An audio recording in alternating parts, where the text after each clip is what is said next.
Hello fam. Hi, how we doing? How we feeling? How is October treating us? So, I wanted to make this video because almost daily I'm talking to and working with women who are saying this same very interesting, very particular thing. And that's, I just need more discipline. I just need more discipline. I'm just so type B. If I just had more discipline, I could get it all done. I'm just so all over the place. I just need more discipline. I need more structure. And before I even go into this, I want to be very, very clear that this is not a conversation about you don't need any structure, be in your feminine and just go with the flow and surrender to the waves. No. That's actually a bit of a wounded, more naive approach to the feminine that's not in the feminine's highest and best. It's not actually supportive to the feminine. And I'm sure that we've all tapped into that side, and that might even be why you feel so comfortable in that search for discipline and structure and guarantee, control, precision, right? But what this is a conversation of is discipline, rigidity, consistency might not actually be what you need to get more done or to feel more productive or to feel more stable internally. What I see often happens is women are trying to put their body and their creativity and their hours of productivity into a system that looks like the men in their life that are really successful, or looks like the men in their life that are, on a really strong routine and biohacking and doing the same thing every day. Then I see women, high achieving women, try to do that, not feel good about it, still feel like they need more discipline, more structure, and then eventually just feel like something's wrong with them, right? So what I actually want you to pause and think about is you are not, as a woman, as a feminine being, you are not the same every day. You just aren't. Your creativity is not the same every day. Your energy is not the same every day. Your mood and inspiration is not the same every day. And again, this is not a conversation around just do what you want when you feel like, but it's a conversation around how can we make a structure for ourselves that is fluid enough to hold us in all of our different rhythms. How can we create a structure for ourselves that we can rest in and be held by versus feeling like we constantly have to match and live up to and fit into, right? So this is a conversation about devotion over discipline, about fluidity over rigidity. And there's going to be a unique spot on the scale where all of us will find that we fit that feels really good, that feels really easeful. And I don't say easy because there are going to be things that we do need to buckle up and lean into. There are going to be things we do have to kind of push ourselves forward into and sweat our way through. But can we find this structure and this way of being and this way of relating to our life in a way that even in those moments, there's an easefulness about it.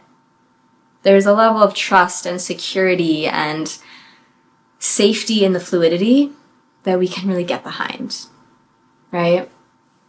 So again, if you're not going to just wing it and only work when the creativity strikes and only work out when you feel like it, if you're not going to do that, but you're also not going to try to biohack and wake up at 4:30 a.m. every day and do the cold plunge and work for these 3 hours and then do this for these 3 hours, because that feels like a slow death to you, then where do we go from there? So I want you to start thinking about, if I were in the highest level of devotion to my soul's purpose right now, our purpose can change, what would that look like, and how would I set up my life to allow that purpose to come through easefully? Okay, so write this down if you want to. If I was in the highest level of devotion to my current soul's purpose, how would I set up my life so that that purpose can come through easily?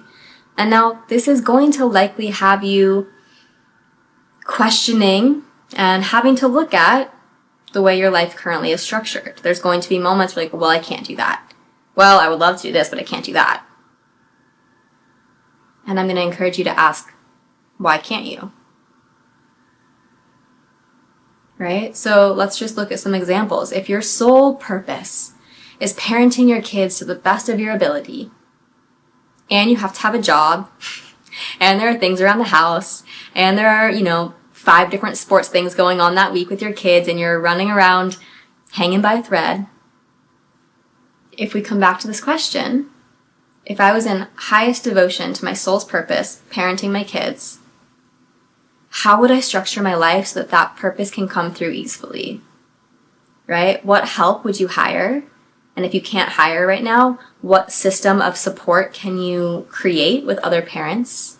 Right? What kind of tribal support can you create? Whether that's, the carpooling, or they're watching your kids with theirs while you guys have a date night and then you trade, and vice versa. What kind of tribal support or hired support can you create? It might look like, how can I take better care of myself so I'm not as triggered and snap so easily? If I was in highest devotion to my soul's purpose, which is parenting my children, how would I structure my life to support that? What boundaries do you need to set at work? And are you going to say, well, I can't do that because this kind of job? Okay, but can you actually not do that? Right? This is going to ask you, being in devotion to your soul's purpose, maybe it doesn't look like rigidity and discipline, but it is going to look like courage and bravery.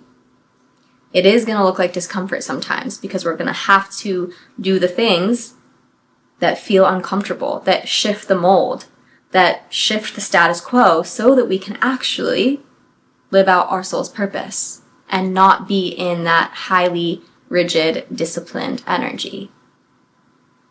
Right? If your soul's purpose is getting your message out to the world, if you're a creative, an entrepreneur, a writer, an artist, musician, if I was in highest devotion to my soul's purpose right now, which is getting my art, my message out to the world, how would I structure my life so that can come through easily? You might look at what times of day you tend to have the most creative energy. Maybe you notice in the morning, before you've reached for your phone, before you've had a lot of input, that's when you feel really creative. So maybe in your household, you have some boundaries around those couple of hours. People know that's when you're in your flow. Again, that might mean that you have to get support or hire help or delegate or create strong boundaries that make people feel a kind of way at first. That's okay. If you're in the highest level of devotion to getting your art and your message out to the world, how would you structure your day so that that can flow? What self-care might you do so that your nervous system isn't getting fried and you're staying a little bit more grounded, a little bit more open? How would you ensure that you find pockets of inspiration throughout your day? Right? Are you kind of seeing what I'm laying down? It still is structure, right? When we're feminine beings with big soul purposes, whatever those may be, or big needs, big desires, it's not about just following the wind, but it's also not about rigid discipline. It's structure that allows your soul's purpose to flow. It's structure that allows you to tap into your creative outlets when they're there, to tap into your problem-solving ability when it's there, naturally. Right? So how can we set up our life in this way that is highly devotional to what we're here to do? Even if it doesn't look like this girl or that guy, right? It's being in such reverence and such devotion and being such a stand for what's important to you that it's okay if other people don't get it. It's okay if something else in your life has to give. And even just sitting, maybe putting a hand on your heart or bringing some contact to your body and just asking, like, what would devotion feel like over discipline? For me right now, I'm really working on my podcast, and I'm really working on writing, stream of conscious writing every day. That's not just for Instagram. That's not just, how to grab attention and keep attention, but just writing from my heart. If I'm in devotion to that and I don't want to let excuses get in the way or being tired get in the way, then I'm going to make sure I get more sleep. I'm going to make sure I'm doing things to fill my cup to keep me inspired, getting out and skating and traveling and surfing and being with friends and being in nature and reading good books, like doing things that fill me up. That is, to the outside person, that might look like play, but to me, that's really being in devotion of what I need my life to look like if I want to steward these projects. If I want to be a human who's capable of producing what I desire to produce. It would not be beneficial to me to time block my entire day, half hour by half hour by half hour, and expect myself to produce creative, prolific, inspiring pieces of work. Right? And it would probably make me feel like there's something wrong with me, like I am not enough, like maybe I'm not supposed to do this. Right? So again, it is still structure. Right? The feminine, the wild oceanic feminine that we are, needs some bounds, right? She needs that shoreline to come back to. She needs some structure. But she is wild. The feminine, the holy gift of the feminine is her power, is her inspiration. Life comes through the feminine. So all things creation, problem solving, inspiration, ideas, intuitive downloads, sight, seeing, vision. It comes through that unpredictability, that fluidity of the feminine. And so if we try to structure her down so much so just so that we can predict and we can feel comfortable with the guarantee, which is an illusion, we're stripping her of everything that she's actually so powerful in. We're stripping her of everything that she's so naturally gifted at and then still telling her something's wrong with her. Rather than creating a system and a structure that she can rest in so that the things she's good at, the sole purpose that she's here to really give and deliver, can come through more effortlessly. Right? I like to give this example, and it sounds like a little whatever at first, but I think in our culture, a lot of us have a hard time trusting the well-rested, well-nourished, well-pleasured side of ourselves, that's enough, right? A lot of us have that voice still of like, not everything can be fun and games, or it's just not that easy. And again, it's not easy, but it can be easeful. But I want you to picture that you are out at a dinner, okay? You're out at a dinner and you see this woman come in and she sits down. You can tell it's like a happy hour. She's getting a little work done before the day ends. Now, if that woman comes in and she's just vibrant, energized, relaxed but energized, she's smiling. If someone asks her what she's working on, she's like so excited to talk about it. She just feels good. Maybe she has a glass of wine. She strikes up a conversation. She's just feeling good.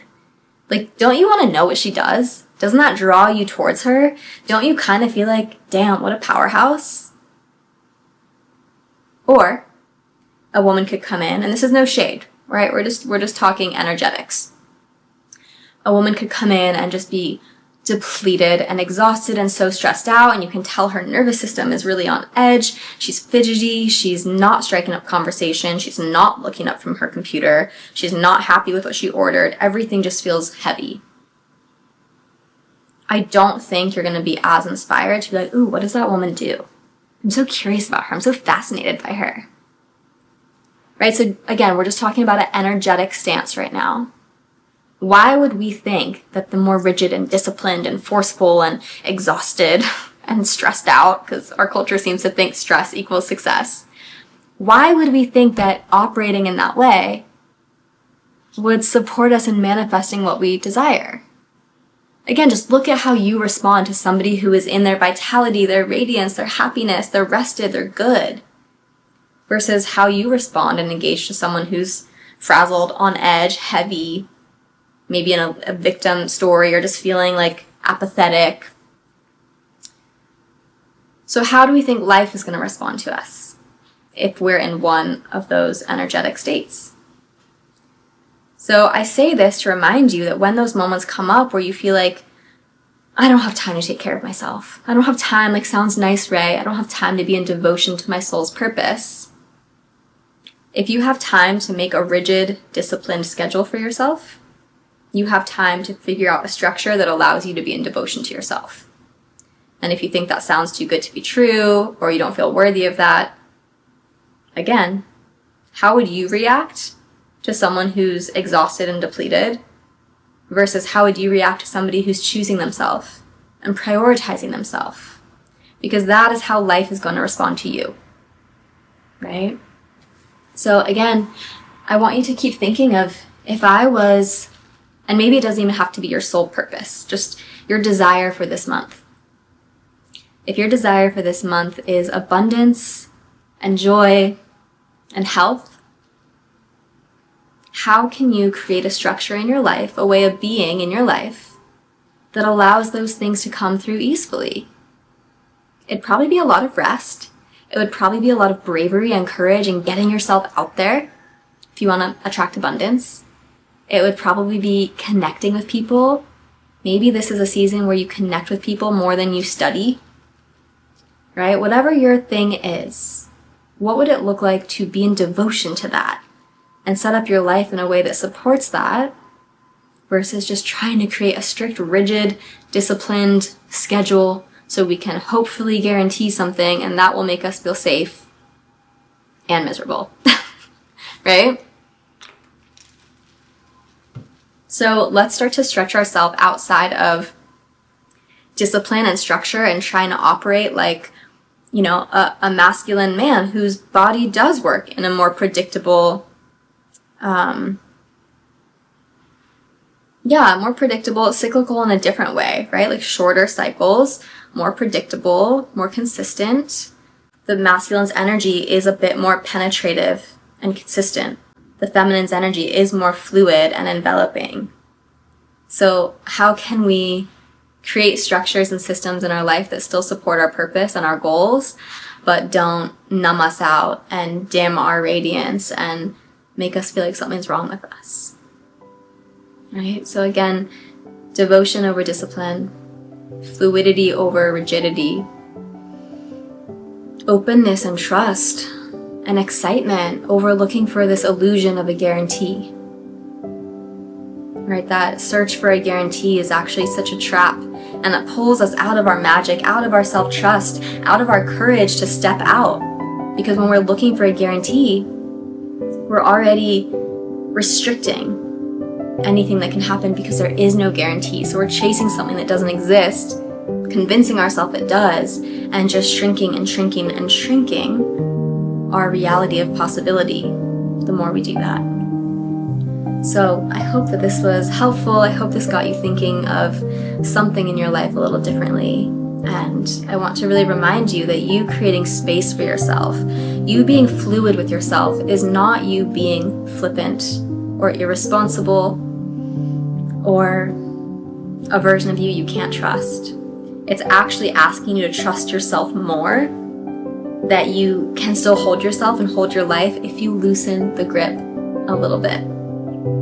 And when you loosen that grip, I promise you, it will feel destabilizing at first. But as you loosen that grip and you practice the real self-trust, the self-trust that comes not from looking for control and guarantees, but that comes from being with your life and then no matter what, you will start to feel and experience and create so much more magic, you won't even recognize yourself. So give yourself that gift, give yourself that opportunity, and watch your life open up.